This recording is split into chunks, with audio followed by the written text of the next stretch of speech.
하나님이여 내 기도에 귀를 기울이시고 내가 간구할 때 숨지 마소서. 아멘.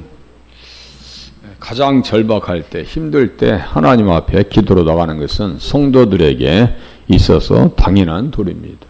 그래서 본인의 기도를 통해서 승리했기 때문에 다윗의 승리는 누구의 승리를 근거로 하느냐? 예수 그리스도의 승리를 근거로 합니다. 그러니까 항상 그렇게 생각하셔야 돼요. 예수님이 십자가에서 달리시고 22장 또 16장 부활하시고 부활 승천하셨어요. 110장 1절. 그리고 다시 오실 때 철장으로 다시를 질그릇 깨뜨리듯이 할 것이다. 시편 2장 너는 내 아들이라 오늘 내가 너를 낳았도다. 부활, 예수님 이 땅에 성탄하시는 것, 재림하시는 것까지 다 얘기합니다. 히브리서 1장 5절. 그러니까요, 다윗은 다 봤어요. 그럼에도 불구하고 예수님께서 십자가에서 부활하실 것을 다 아셨어요. 그런데도 겟세마네 동산에서 기도하십니다. 우리는 기도의 손을 내려놓고 하나님 앞에 합당한 것을 하지도 않고 기도를 얼마나 했다고, 얼마나 해봤다고. 그러니까요, 하나님 앞에 우리는 겸손해야 돼요. 번데기 앞에 주름 잡지 말라고. 욥이 그래요. 나 같은 고난 당해봤어? 순교자들이 그래요. 아이, 생명을 바쳐봤어? 감옥에 갇혀있던 사람들, 그 추운 데서 쇠의 사슬에 매이어서 있었던 사람들을 우리에게 얘기할 겁니다. 아니, 그렇게 땅 짚고 헤엄치기도 못했어? 북한에 있는 성도들이 그럴 겁니다. 이렇게 핍박을 당하고 우리는 신앙생활 하는데 당신들은 잘 먹고 잘 살아서 그래, 잘했어? 이렇게 물어보는 것 같습니다. 다윗은 다 기도하면서 승리한 줄을 믿어요. 그런데 위기가 찾아오고 어려움이 찾아올수록 어떻게 합니까? 하나님 앞에 더 나갑니다. 요사이 성도들은요, 기도 생활을 잘하지 않습니다. 잘하지 않아요. 그러니까 하나님 앞에 기도하는 삶을 사셔야 돼요. 네기노 악장에게, 악장이라고 해서 이제 인도자를 따라, 마스길이라고 해서 교훈이라는 뜻입니다.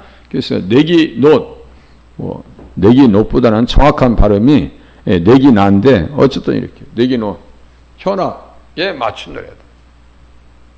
그러니까 이렇게 다 찬양을 통해서 우리는요, 그 옛날 노래 열심히 불렀던 거 생각날 때가 있어요. 구절이 그잖아요. 그 어느 날 오후, 제가 얘기했죠. 카페 가다 그 어느 날 오후 노래가 있어요. 그거 뭐 문구만 보면 그 카페 문 닫았더라고. 임대 놨더라고요. 아, 그 집 망했구나. 근데 그 문구 자체가 뭐예요? 가요 속에 있었던 문구입니다. 그럼 보세요. 이 노래를 지어주는 것은 신명기 33장 전후 끝에 모세가 다 노래를 만들어서 부르게 합니다. 아예 그냥 계속 불러. 계속 불러야 돼. 그거 막 기가 막히게 그냥 익어지도록. 시편은 그런 거예요. 이게 노래입니다. 계속 되뇌어야 돼. 계속 되뇌면요, 이게 삶이 되고 노래가 되고 찬양이 되고 그렇게 살아야 됩니다. 이 시편은 사울의 박해 또는 압살롬의 음모를 계기로 쓰여졌다라고 말합니다. 어떤 사람들은 다윗이 그을라 주민들이 자신을 사울에게 넘겨줄 것을 알았을 때 이 시편을 썼다고 생각하고, 어떤 사람들은 10사람들이 두 번째로 같은 시도를 했을 때 이 시편을 썼다고 생각합니다. 그러니까 들들 볶이는 거예요. 길로 사람 아이도벨도 고향 사람이에요. 다 가까이 있는 사람이 힘들게 하죠. 멀리 있는 사람은 그저 그래. 가까이 있는 나라가 힘들게 하죠. 멀리 있는 데서 프랑스와 우리나라 침공할 일이 별로 없어요. 물론 뭐 왔다 갈 수도 있겠지. 와서 뭐 프랑스 상사님 와가지고 괴롭힌 거 있지 뭐. 그렇게 그래도 적극적으로 그렇게 할 수는 없어. 멀리 떨어진 나라가 뭘 하겠어. 가까이 있는 나라들이 힘들게 했어요. 가장 힘들게 했어요. 저 중국, 일본, 러시아는 좀 덜해. 좀 덜 들어왔어. 근데 그놈이 그놈이지만 다 그놈이야. 가까운 사람들이 힘들게 해요. 가장 치를 떨게 한 저 일본, 그렇게 하고 중국 사람들. 그일라 사람들 10사람이 기부에 와서 사울에게 말하 이르되 다윗이 광야 앞 하길라 산에 숨지 아니하였나이까 하매 사울이 일어나시 광야에서 다윗을 찾으려고 이스라엘에서 택한 사람 3,000명과 함께 10광야로 내려갔다. 3,000명을 데리고, 예. 그래서 데리고 갔으면 어떻게 찾아야 될 거 아니야? 그냥 널브러져서 쓰러져 잡니다. 그래서 그러니까 하나님께서 깊이 잠들게 하시는 거예요. 다 아브넬을 잠들고 다 창인이 뭐니 옆에 꽂아놓고 아이고 힘들어서 못 살겠다 하면서 그냥 블레셋 막다가 전쟁하다가 지쳐가지고 와가지고 그 지친 몸으로 또 다윗을 죽이려고 쫓아와. 약간 열심히 특심인데 그 하나님께서 다 꺾어 놓습니다. 다 다윗이 죽였으면 벌써 죽일 수 있었어요. 또 이 시편은 다윗을 대적하여 스스로를 높이는 한 사람 아히도벨을 가리키는 것으로 보아 압살롬의 반역과 그에 대한 아히도벨의 음모 때문에 쓰인 것으로 보는 것이 더 타당하다 이렇게 얘기하겠습니다. 그러니까 다시요, 시편은 역사서의 속삭이다. 사무엘하 15장에서 압살롬이 반역을 일으키죠. 그때 길롯 사람 아히도벨이 옵니다. 이스라엘 사람들이 막 점점 숫자가 늘어납니다. 그러니까 이 사람들 어떤 사람들이냐면요, 아무런 분별을 못합니다. 아히도벨은요 바람잡이에요. 아히도벨의 손녀가 누구냐면 밧세바예요. 아버지는 엘리암입니다. 그러니까 보세요. 이 말을 많이 했겠어요, 안 했겠어요? 야, 내 손주를 건드려? 다윗이? 지금도 만약에 그런 사건이 있으면 목회자가 그랬다면 보겠어요, 안 보겠어요? 안 보지. 누가 쳐다봐, 그거. 에? 그 인생 그거 뭐 맨날 에? 그 살아가지도 않은 거, 그 인간도 아니야. 그럴 거 아니야? 그런데 하나님께서는 누구 편에 서셔요? 다윗 편에 일방적으로 서셔요. 왜? 다윗의 자손으로 예수님 오셔야 되겠기 때문에. 베들레헴 성탄 이거를요 놓고 성경을 보면은 윤리와 도덕을 앞세우다 보면요 이게 안 돼요. 다말 사건도 뭐라 했어요? 치정 사건으로 본다고요? 여기 오셔서 기도하시는 분 말씀드려요. 가만히 우리 권사님도 가만히 계세요 보세요. 했더니 다말을 어떻게 생각하세요? 했더니 사탄의 여인이요 그래. 그래 모르니까 그래요. 다말은 그 주변의 모든 사람들의 그 시선과 따가움과 욕설과 비난과 자기 인생이 그렇게 짓밟히는 것 알면서도 하나님 앞에 텐을 드린 거예요. 룻기 4장 12절 에우시한다 있어요. 그 창세기 38장은 37장에서 요셉이 팔려가는 이유에 대한 명분을 딱 써놓은 거예요. 요셉이 왜 팔려가요? 하나님께서는 악인들도 동원하신다고 말씀드렸어요. 악인들의 동원령, 블레셋 사람들을 막 동원시켜가지고 셀라, 하마, 느곤, 세 은혜 이번 주 설교입니다. 초안 다 해놨어요. 오늘 지난주에 바빠가지고 이번 주까지 바빠요. 이번 주까지 바쁩니다. 또 지나면 또 저기 또 선교로 가야지 또 바빠요. 일정이 꽉 차 있고요. 시간 앞에 쫓겨다니는 사냥감 같아요. 항상 시간 앞에 쫓겨다니는 사냥감. 자, 압살롬은 아들인데 다시요 가장 가까운 사람 힘들게 해요. 아히도벨 친구입니다. 가장 가까운 사람이 힘들게 합니다. 그럴 때 어떻게 한다고요? 하나님이여 내 기도에 귀를 기울이시고 내가 간구할 때 숨지 마소서.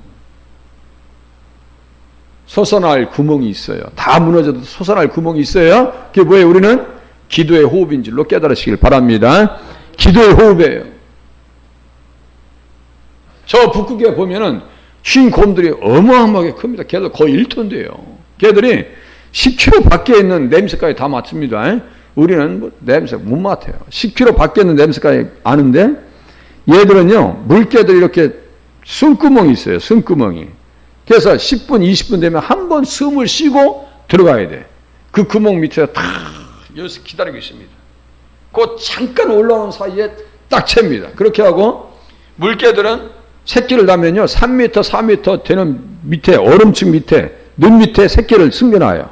그런데 그것을 냄새를 맡고 큰 등치가 그냥 팍 파여 그냥 쭉 이렇게 뚫어서 그 새끼를 골라서 못 먹으면요. 이야. 다시요. 숨꿈은 우리에게는 감당할 수 없는 어려움이 찾아올 때가 많습니다. 사슴이 시냇물을 찾기에 갈급한 것 같이. 시냇물 옆에 사자들이 있어요, 없어요? 표범이, 사자들이, 들개들이, 하이에나들이 즐비하고 다 준비하고 있습니다. 그런데 살려면 먹어야 돼요, 안 먹어야 돼요? 먹어야 됩니다. 물을 마셔야 됩니다. 사슴이 시냇물 찾기에 갈급한 것 같이 내 영혼이 주를 찾기에 갈급합니다.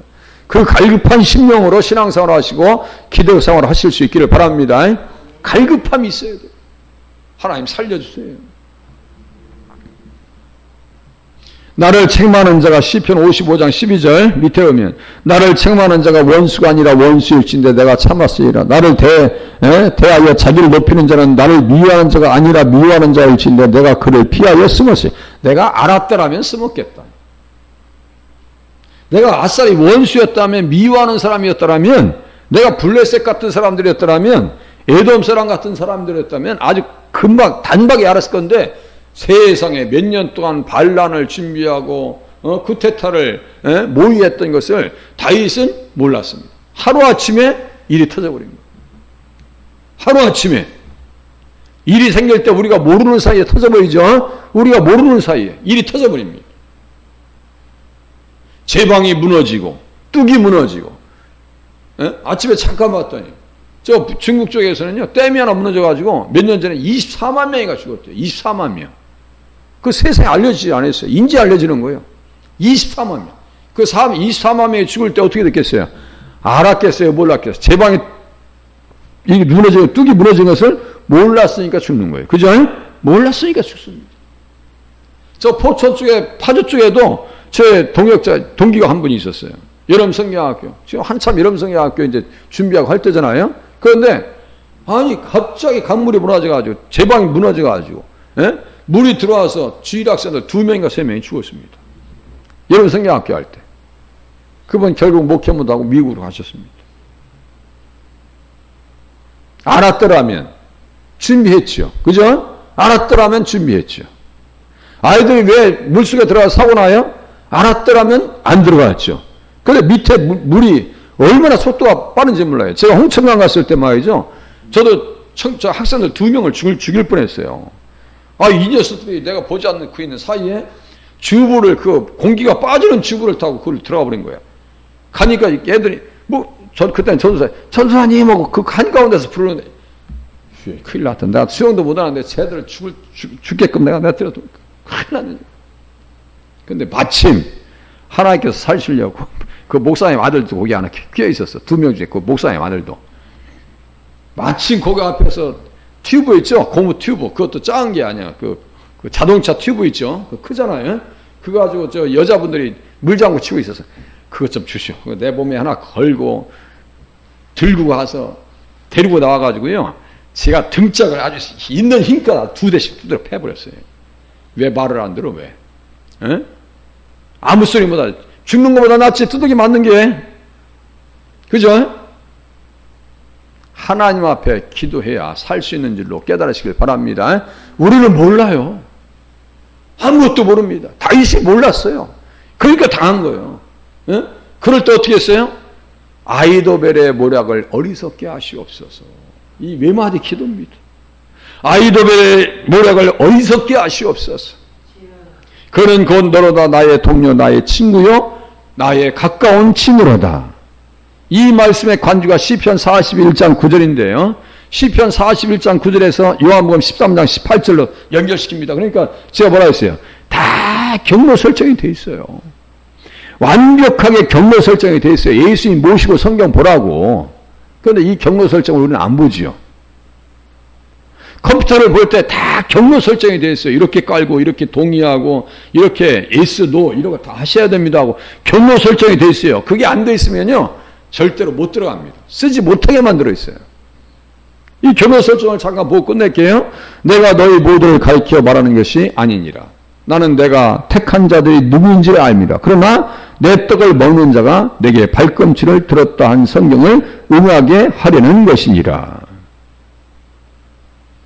우리가 같이 재미있게 의논하며 무리와 함께하여 하나님의 집안에서 다녔었도다. 가까운 데서 일이 터집니다. 가장 가까운 데서. 이럴 때 기도 외에는 길이 없다는 사실을 아시고 기도의 호흡을 통해서 오늘 한 날도 승리하시길 바랍니다. 기도합니다.